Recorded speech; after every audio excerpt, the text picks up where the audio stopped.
बात करेंगे Mitchell Starc के ऊपर। यार ये बंदे ने मैंने कहा था पिछले मैच में इतनी अच्छी परफॉर्मेंस दी है, इस मैच के अंदर भी इसने अच्छी परफॉर्मेंस दिया।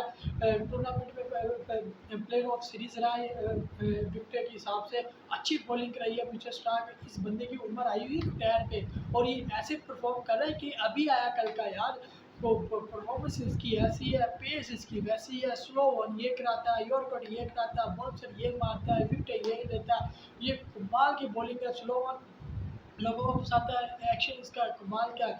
तो इसी वजह से ये आगे निकला है और ये अच्छी बॉलिंग अपनी होड़ से होड़ प्रूव कर रहा है। तो बहुत अच्छा यार ये साइन है ऑस्ट्रेलिया के लिए। अभी भी फॉर्म के अंदर है, इस उम्र में आके रिटायर ले रहे होते हैं लोग और कोई परफॉर्म नहीं होती। और ये बंदे जैसे जैसे उम्र इसकी बड़ी हो रही है और वैसे वैसे ये कुटापा मार रहा है हर टीम को और बॉलिंग करवा रहा है। देखते हैं इसी तरह कंटिन्यूस रखता है ये बॉलिंग या नहीं। टाइम कर दे, सब्सक्राइब वीडियो कर दे, लाइक नेक्स्ट